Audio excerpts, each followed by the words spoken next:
আসসালামু আলাইকুম ওয়া রাহমাতুল্লাহি ওয়া বারাকাতুহু।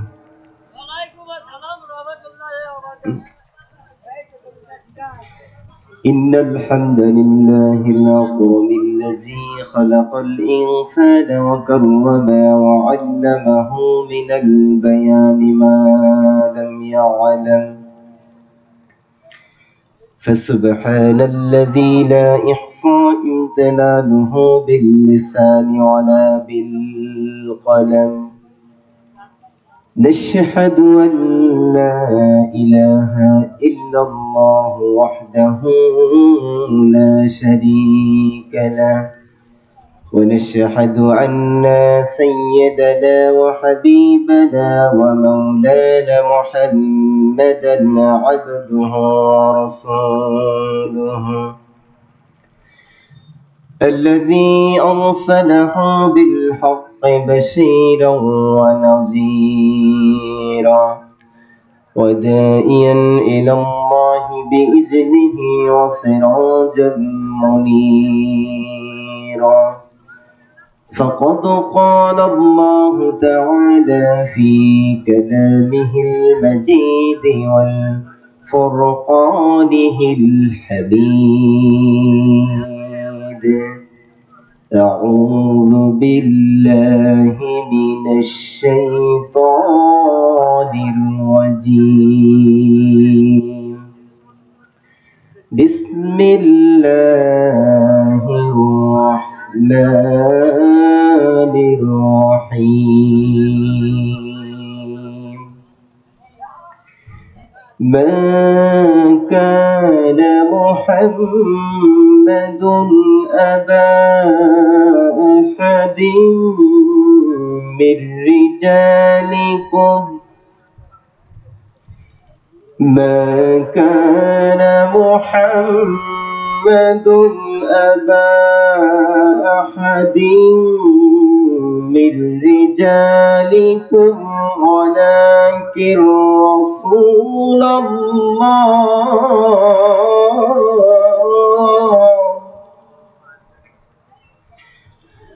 ولكن رسول الله وخاتم النبيين،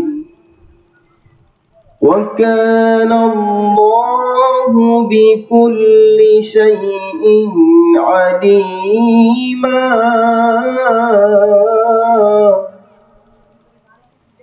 يا أيها الذين آمنوا اذكروا الله ذكرا كثيرا وسبحوه بكرة وأصيلا. صدق الله العظيم. اللهم صل على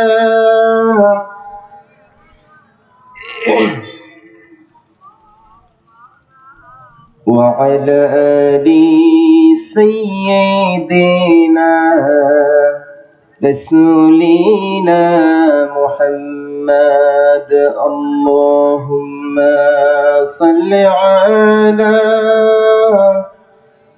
سيدنا مولانا محمد وعلى آل سيدنا। তাইফের কথা ভেবে কাঁদে দোনয়ন, এমন দরদি পেতে কাঁদে মন নখন।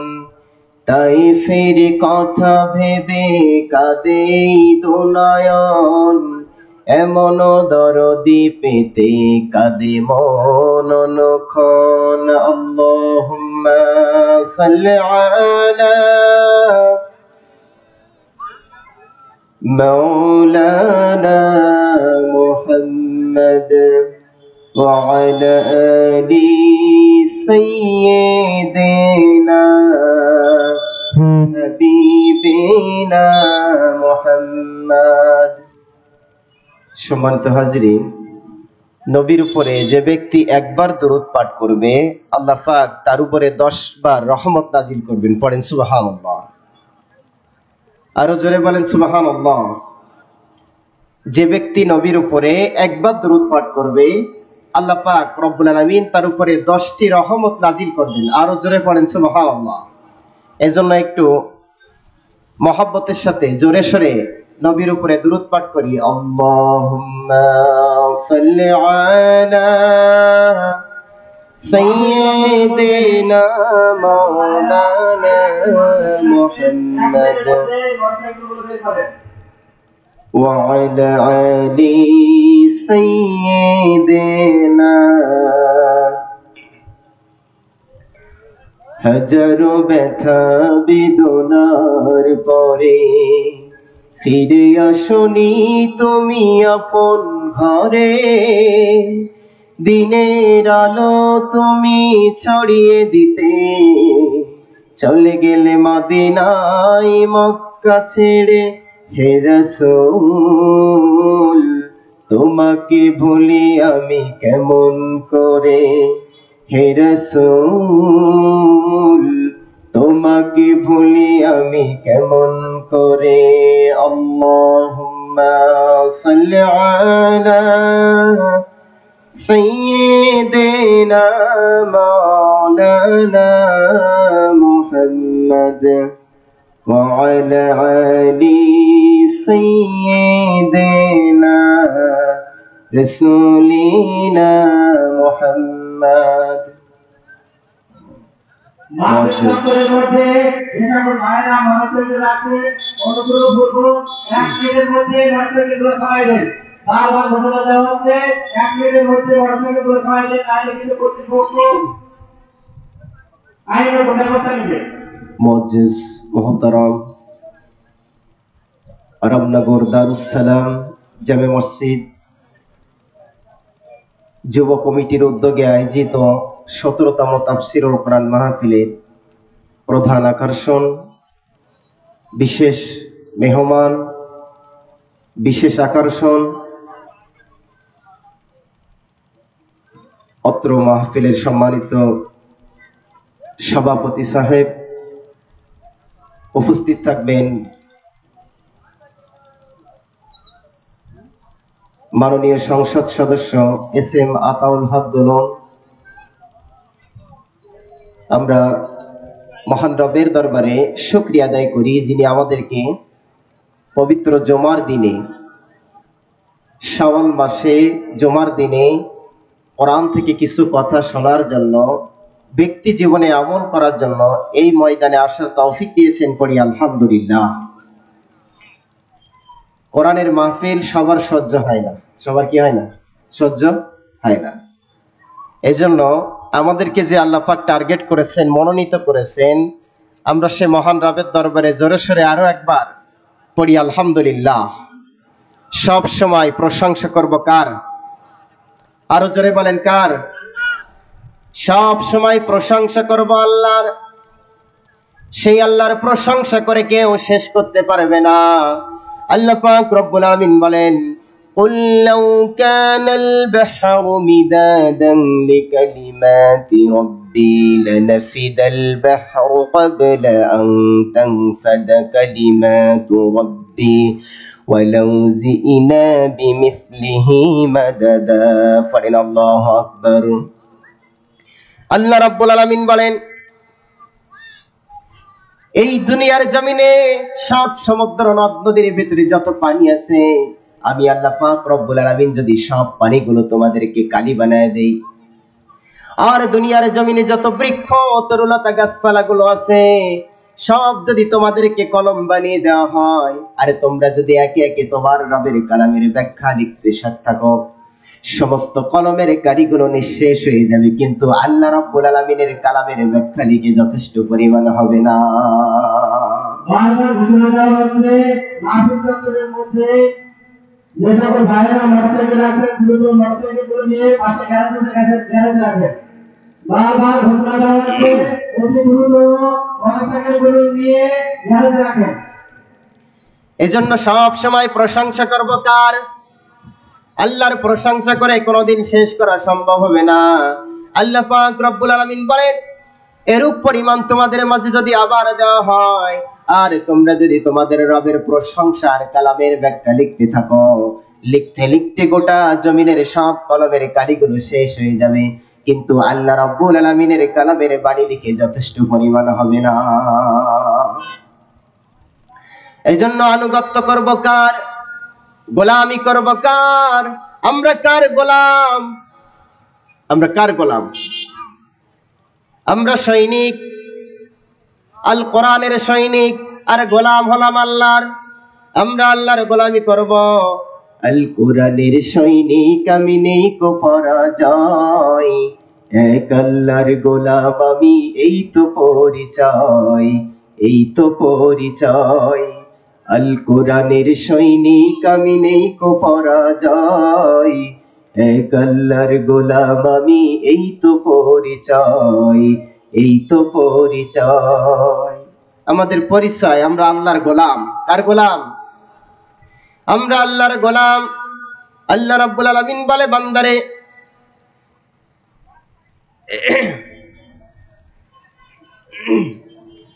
ও দুনিয়ার মানুষেরা রে, ও আমার বান্দারা রে, গোলামি করো একমাত্র আমি আল্লাহ আমার। আল্লাহ ছাড়া আর কোনো গোলামি করা যাবে না, আর কারো তাবেদারি করা যাবে না, আর কারো কাছে মাথা নত করা যাবে না। এজন্য আমরা গোলাম হলাম আল্লাহর। সব সময়, সর্বক্ষেত্রে, সব মুহূর্তে আনুগত্য করব, তাবেদারি করব একমাত্র আল্লাহ রাব্বুল আলামিনের।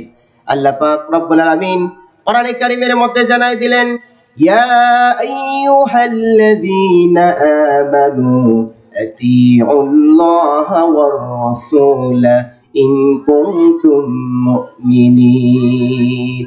আল্লাহ রাব্বুল আলামিন বলেন, ইয়া আইয়ুহাল্লাযীনা আমানু, ওহে যারা ঈমান এনেছে, ঈমানদার লোকেরা, তোমরা একমাত্র আল্লাহ এবং আল্লাহর রাসূলের আনুগত্য করো, তাবেদারি করো, ইন কুনতুম মুমিনিন, যদি তোমরা মুমিন হয়ে থাকো। তাহলে গোলামি করতে হবে, আনুগত্য করতে হবে একমাত্র আল্লাহকে। আল্লাহ বলছেন ইন কুনতুম মুমিনিন, যদি তোমরা কি হয়ে থাকো? মুমিন হয়ে থাকো। যদি তোমরা মুমিন হয়ে থাকো, তাহলে আমরা মুমিন দাবি করি, কিন্তু প্রকৃত মুসলমান আমরা না। কার কথা? আল্লাহর কথা। আল্লাহ রাব্বুল আলামিন বলেন, ইয়া আইয়ুহাল্লাযীনা আমানু তাকুল্লাহা হাক্কা তুকাতিহি ওয়া লা তামুতুন্না ইল্লা ওয়া আনতুম মুসলিমুন। আল্লাহ রাব্বুল আলামিন বলেন, ইয়া আইয়ুহাল্লাযীনা আমানু তাকুল্লাহ, ওহে যারা ঈমান এনেছো, আমানুত্তাকুল্লাহ, ভয় করো একমাত্র আল্লাহকে, হাক্কা তুকাতিহি, যতটা ভয় করলে আল্লাহ খুশি হয় ততটা ভয় আল্লাহকে করো, ওয়ালা তামুতুন্না, আর তোমরা মৃত্যুবরণ করো না, ইল্লা ওয়া আনতুম মুসলিমুন, যতক্ষণ পর্যন্ত তোমরা মুসলমান না হও তোমরা মৃত্যুবরণ করো না। কার কথা? আল্লাহ বলছেন, ঈমানদার লোকেরা তোমরা মৃত্যুবরণ করো না, মরো না, যতক্ষণ না পর্যন্ত মুসলমান না হও ততক্ষণ পর্যন্ত তোমরা মৃত্যুবরণ করো না। তার মানে আল্লাহ পাক রব্বুল আলামিন বলেন, আমরা যারা ঈমান এনেছি আমরা কেউ মুসলমান না। আমরা কি না? আমরা সবাই ঈমানদার, ঈমান এনেছি, কিন্তু আমরা মুসলমান না। প্রকৃত মুসলমান না হয়ে আল্লাহ কবরে যেতে নিষেধ করেছেন আল্লাহ পাক রব্বুল আলামিন। সেই আল্লাহ পাক রব্বুল আলামিন আমাদেরকে ঘোষণা করেছেন, বান্দারে তোমরা মৃত্যুবরণ করো না, কবরে যেও না, যতক্ষণ প্রকৃত মুসলমান না হও ততক্ষণ তোমরা কবরে যেও না। আমরা তো মুসলমান, শুধু নামধারী মুসলমান, দাদা মুসলমান, বাবা মুসলমান, আমি মুসলমান, সেই সূত্রে আমরা মুসলমান হয়েছি, কিন্তু মূলত আমরা কেউ মুসলমান না, আমরা ঈমানদার। আমরা কি? আমরা হলাম ঈমানদার। নামাজ নাই, রোজা নাই, রমজান মাস গেল, ফজর নাই, জোহর নাই, আসর নাই, মাগরিবের নামাজে ভিড় আর ভিড়, আছে না নাই? মাগরিবে রক্ত হলে উপায় নাই, এরকম মুসল্লি বাংলাদেশে আছে না নাই? আছে। কেমন মুসলমান তুমি, কেমন মুসলমান, নামাজের সাথে নাই পরিচয়, মানো না কোরআন, তুমি কেমন মুসলমান, কেমন মুসলমান তুমি, কেমন মুসলমান, নামাজের সাথে নাই পরিচয়, মানো না কোরআন, তুমি কেমন মুসলমান? আমরা মুসলমান অথচ নামাজের খবর নাই। বিশ্বনবী সাল্লাল্লাহু আলাইহি সাল্লাম বলেন, আউয়ালু মা ইউহাসাবু বিহিল আবদু ইয়াউমাল কিয়ামাতিস সালাহ, আও কামা ক্বালা আলাইহিস সালাতু ওয়াস সালাম। আল্লাহ রাসূল সাল্লাল্লাহু আলাইহি সাল্লাম বলেন, আউয়ালু মা ইউহাসাবু বিহিল আবদু, প্রত্যেক মানুষের কিয়ামতের দিন সর্বপ্রথম যে হিসাবটা হবে সেই হিসাবটা হলো নামাজের। কিসের? প্রথম হিসাব হবে আল্লাহ নামাজের। যারে নামাজ সুন্দর তার কবর সুন্দর, যারে নামাজ সুন্দর তার হাসর সুন্দর, যারে নামাজ সুন্দর তার পরকাল সুন্দর, যারে নামাজ সুন্দর তার আমলও সুন্দর। আর যার নামাজ নাই তার ভিতরে ঈমান নাই, দিন নাই, চরিত্র নাই, কিচ্ছু নাই। নামাজি ব্যক্তি পরিশুদ্ধ হতে পারে, নামাজি ব্যক্তি ঠিক করতে পারে যে আমার জীবনটা কেমন হবে। আমি নামাজি, আমি ফাঁকি দিতে পারবো না। আমি নামাজি, আমি অন্যের সম্পদ লুণ্ঠন করতে পারবো না। আমি নামাজি, আমি বোনের শরীক ফাঁকি দিতে পারবো না। আমি নামাজি, আমি মানুষের সঙ্গে মিথ্যা কথা বলতে পারবো না। আর যখন নামাজ না থাকবে তখন সব অন্যায় কাজ সামনে এসে যাবে। যেরকম ঠিক কিনা? এজন্য নামাজ। মাহফিল ময়দানের মধ্যে যে সকল ভাইরা গাড়ি রাখছে এখনো পালাচ্ছে না, গাড়ি খুঁজে হলে কিন্তু কর্তৃপক্ষ গাড়ি থাকবে না। বারবার হুঁশিয়ার করা হচ্ছে, এক্ষুনি গাড়িগুলো সরাই ফেলান।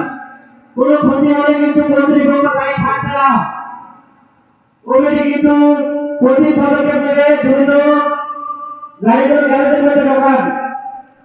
রাস্তার সাইডে যে সকল ভাইরা মোটরসাইকেল সাইকেল আছে অনুমতি লাগবে, গাড়িগুলো গ্যারেজের মধ্যে ঢোকান। গ্যারেজের ব্যবস্থা করা হয়েছে, গাড়িগুলো গ্যারেজের মধ্যে ঢোকান। হ্যাঁ, আর বলেন না।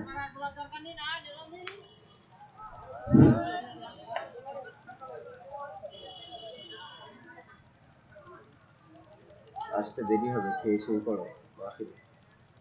আসতে দেরি হবে।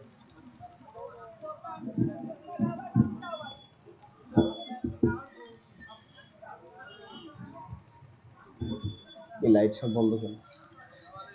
আমরা একটু জিকির করি, লা ইলাহা ইল্লাল্লাহ, লা ইলাহা ইল্লাল্লাহ, লা ইলাহা ইল্লাল্লাহ, লা ইলাহা ইল্লাল্লাহ। সবাই একটু কালিমার জিকির করি, লা ইলাহা ইল্লাল্লাহ, লা ইলাহা ইল্লাল্লাহ, লা ইলাহা ইল্লাল্লাহ, মুহাম্মাদুর রাসূলুল্লাহ। যে কথা বলছিলাম নামাজ, আল্লাহ পাক রব্বুল আলামিন এই নামাজটা তার হাবিবকে মেরাজের রাত্রে সরাসরি আরশে আজিমে 50 ওয়াক্ত উপহার দিয়েছিলেন। কমাইতে কমাইতে মাত্র 5 ওয়াক্ত ফরজ করে দিয়েছেন। আর আল্লাহ পাক তার হাবিবের দ্বারা ঘোষণা করে দিলেন, হে হাবিব, আপনার উম্মতদেরকে জানায় দিন, যারা এই 5 ওয়াক্ত নামাজ সঠিকভাবে সহিশুদ্ধভাবে আদায় করবে, আমি রব্বুল আলামিন কাল কিয়ামতের ময়দানে তাদের আমলনামায় 50 ওয়াক্ত নামাজের সওয়াব দিয়ে দেব। সুবহানাল্লাহ পড়লেন না? এত বিশাল সওয়াব আমাদেরকে দান করবেন, তাহলে আমরা সুবহানাল্লাহ কেন পড়বো না? এই নামাজের সঙ্গে কোরআনের সম্পর্ক আছে না নাই? প্রত্যেক নামাজে নামাজে প্রত্যেক রাকাতেই সূরা আমরা প্রত্যেক রাকাতেই কোরআন তেলাওয়াত করি। এই কোরআন কিন্তু মুশরিকদের সহ্য হয় না। এই কোরআন মুশরিকদের সহ্য হয় না। তারা চেষ্টা করে, পায়চারা করে, যাতে কোরআন মানুষ না শুনতে পারে, কোরআনের কথা মানুষ যাতে না শুনতে পারে। মুশরিকরা, কাফেররা সব সময় তাদের মনের ভিতরে একটাই জিকির।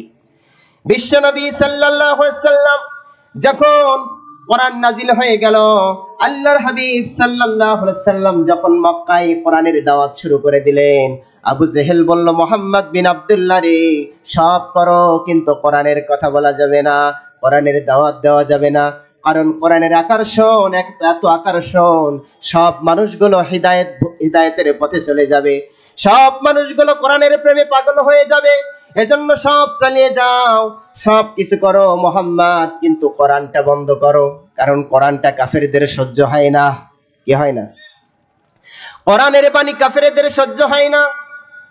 কাফেরদের মনের ভিতরে একটাই দফা, একটাই রফা, লা তাসমাউ। আল্লাহ পাক রব্বুল আলামিন ওই কাফেরদের কথাগুলো কোরআনে কারীমের মধ্যে কোট করে আল্লাহ জানাই দিলেন। আল্লাহ পাক রব্বুল আলামিন বলেন, ওয়া ক্বালাল্লাযীনা কাফারু লা তাসমাউ লিহাযাল কুরআনি ওয়ালগাউ ফীহি লাআল্লাকুম তাগলিবুন।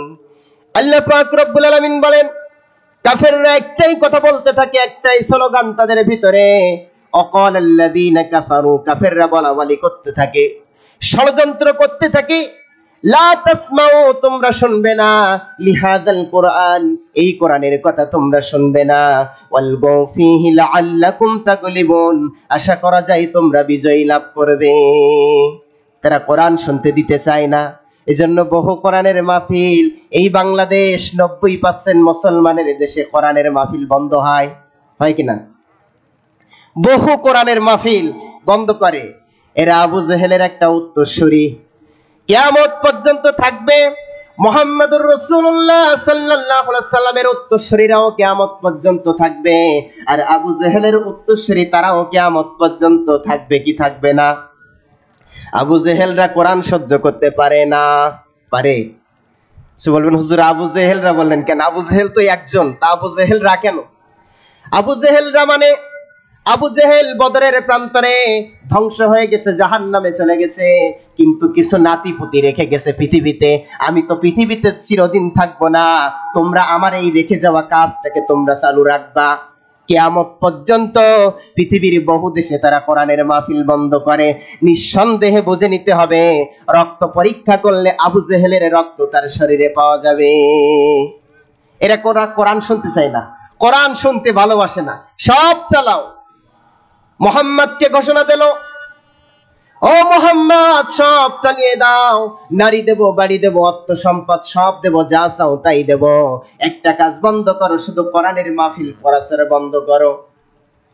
আল্লাহর নবী বলল, আবু জাহেল রে, যদি ডান হাতে চন্দ্র আর বাম হাতে সূর্য এনে দাও, চন্দ্র সূর্য যদি আমার দুইটা হাতে এনে দাও, আমি মুহাম্মদুর রাসূলুল্লাহ সাল্লাল্লাহু আলাইহি ওয়াসাল্লাম আমি কোনোদিন কোরআনের দাওয়াত বন্ধ করব না। কার কথা? আল্লাহ রাসূলের কথা। বিশ্বনবী সাল্লাল্লাহু আলাইহি সাল্লাম বললেন, আবু জেহেল রে, আমার এক হাতে চন্দ্র আর এক হাতে সূর্য যদি এনে দাও, আর যদি বলো মুহাম্মদ রে কোরআনের আইন, কোরআন বন্ধ করো, কোরআনের প্রচার বন্ধ করো, কালিমার দাওয়াত বন্ধ করো, আমি বিশ্বনবী তা করতে পারবো না। আর আমরা কি? আমাদের ঈমান এমন গোলপাতার চালের মতো দুর্বল। এখন মসজিদগুলো এত সুন্দর চকচকে টাইলস, অথচ ইমানদারদের ঈমান একেবারে ওই নালার চালের মতো।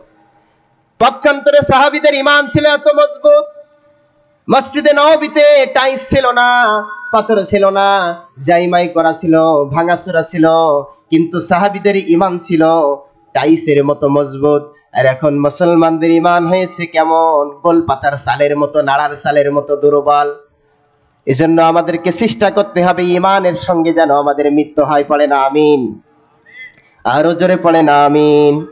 ঈমানের পথে অবিচল থেকে আমার মরণ যেন হয়, ঈমানের পথে অবিচল থেকে আমার মরণ যেন হয়।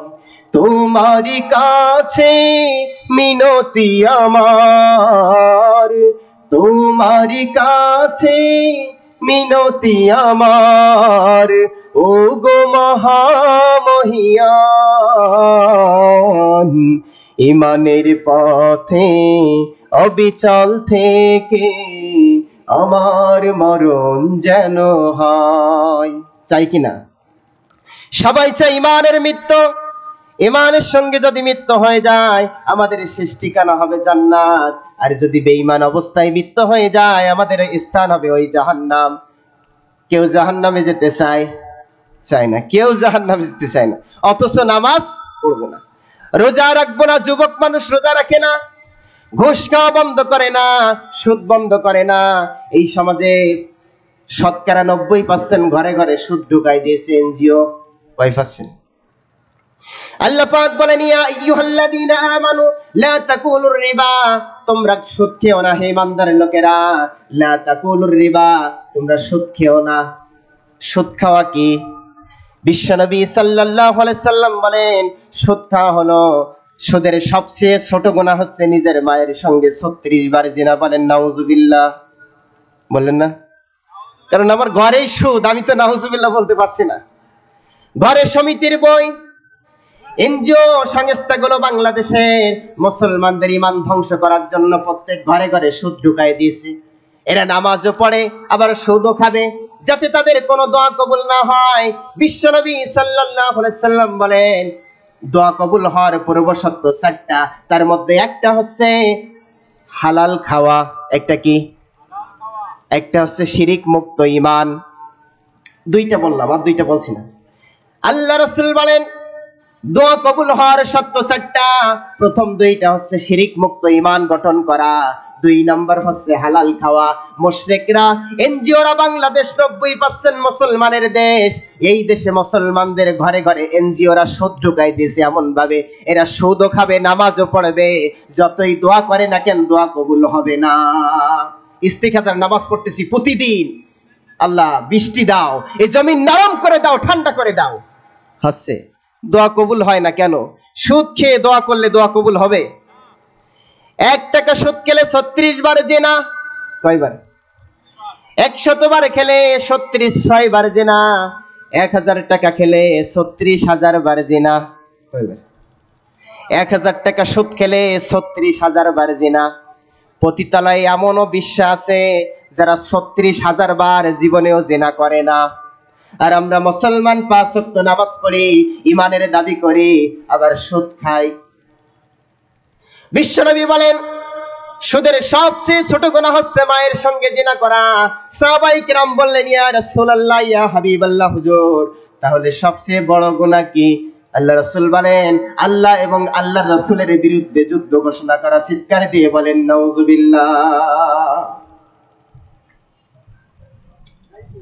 হারাম খাওয়া সমাজে যেন একটা রিয়াত হয়ে গেছে, একটা প্রচলন হয়ে গেছে। সুদের বই যেন প্রত্যেকটা ঘরে ঘরে আছে। খোঁজ করে দেখা যায় বাংলাদেশে 85%, 90% মুসলমান আর 85% মানুষের ঘরে সুদের বই। 85% ঘরে ঘরে এনজিওর বই। সমিতিরা এমন ভাবে ওই এনজিও সংস্থা বাংলাদেশে ঢোকাই দিছে যে বাংলাদেশে যাতে ওদের দোয়া কবুল না হয়, এদের ঈমানটাকে ধ্বংস করে যাতে ওরা বেঈমান অবস্থায় মৃত্যুবরণ করে, সেই চেষ্টা পাইসারা করতেছে আমাদের ঘরে ঘরে এসে। মা বোনরা এসে বলে, ভাবিদেরকে বলে আপনি বাইরে যাবেন কাজ করতে, আপনার স্ত্রীকে এসে তারা ধরবে। তাদের টার্গেট হচ্ছে নারী। টার্গেট কি?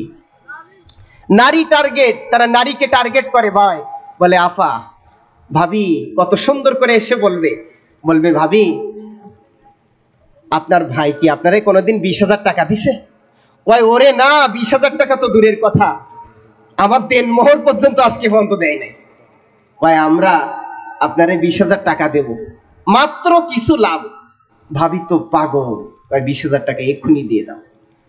তার মানে এনজিওদের প্রথম টার্গেট হচ্ছে নারী। আর সেই নারীদের কবলে পড়ে বাংলাদেশের বহু মুসলমানের কন্যা সন্তানদেরকে, উঠতি বয়সী যুবতীদেরকে এই সমিতির বই তাদের হাতে ঢুকাই দিয়েছেন, বাড়ি বাড়ি গিয়ে সুদের ব্যবসা করো। আবু জেহেলের ব্যবসা ছিল সুদ, আর নারী আর মদ নিয়ে নাচানাচি করতো আবু জেহেল, আর সুদের ব্যবসা ছিল। এই জন্য আবু জেহেল বলল, মোহাম্মদ রে, কোরআনের আইন ওই সংবিধানে আমি পাশ করতে দেব না। আল্লাহর নবী মক্কি জীবনে দোয়া করতেন, আল্লাহুম্মা জাআলনি মিন লাদুনকা সুলতানান নাসীরা। আল্লাহ রাব্বুল আলামিন বড় শক্তি আমারে দান করো। বড় শক্তি হলো রাষ্ট্রীয় ক্ষমতা, রাষ্ট্রীয় শক্তি আমারে দান করো। আবু জেহেল ক্ষমতায় আছে, আমি মোহাম্মদ, আমার আইন চলে না। আবু জেহেল ক্ষমতায়, বলেন তো মুহাম্মদ সাল্লাল্লাহু আলাইহি ওয়াসাল্লামের আইন কেউ মানবে? এখন আমাদের মাননীয় প্রধানমন্ত্রী শেখ হাসিনা ক্ষমতায় আছে। এখন যদি নারে তাকবীর, নারে তাকবীর। দ্বিতীয় বক্তা আবু যার গিফারি, হাফেজ মাওলানা আবু যার গিফারির আগমন রামনগরবাসীর পক্ষ থেকে। আবু জেহেল বলল, মোহাম্মদ রে, সব চালিয়ে যাও, কোরআনের আইন সংবিধানে পাশ করতে দেওয়া হবে না। এটা কিন্তু আবু জেহেলের কথা। আজকে যারা নতুন করে ভাবতেছেন তাদের কিন্তু তাদের কথা না, কার কথা? ওদের ওই নেতা আবু জেহেলের কথা। সব করা যাবে, সংবিধানে কোরআনের আইন পাশ করা যাবে না। যদি কোরআনের আইন পাশ হয়ে যায়, সবচেয়ে বড় সত্য আমি, আমার হাতটা আগে কাটা যাবে। আল্লাহ পাক রব্বুল আলামিন বলেন, আস-সারিকু ওয়াস-সারিকাতু ফাক্তু আইদিয়াহুমা। আল্লাহ পাক বলেন, চোর যদি চুরি করে, নারী হয় হোক আর পুরুষ হয় হোক, তার হাতটা কেটে দাও। কার আইন? আইনটা আল্লাহর। আর আইন আল্লাহর আইন এই সমাজে বাস্তবায়ন করার জন্য মুহাম্মদুর রাসূলুল্লাহ সাল্লাল্লাহু আলাইহি সাল্লাম চেষ্টা করেছেন। আল্লাহ রাসূল সফল হয়েছেন। আল্লাহ রাসূল বলেন, আমার যুগটা হলো সবচেয়ে শ্রেষ্ঠ যুগ। রাসূলের যুগ কি যুগ? শ্রেষ্ঠ যুগ। আবু জেহেল বলল, মোহাম্মদ রে, সব কিছু চালিয়ে যাও, সব কিছু করো, কিন্তু কোরআনের আইন পাশ করো না। কারণ কোরআনের আইন যদি পাশ করে ফেলো, সংবিধানে আমার হাতটা আগে কাটা পড়বে। নারায়ে তাকবীর, নারায়ে তাকবীর। আজকে তাফসীরুল কোরআন মাহফিলের দ্বিতীয় বক্তা হাফেজ মাওলানা আবু জার গিফারি, রামনগরবাসীর পক্ষ থেকে।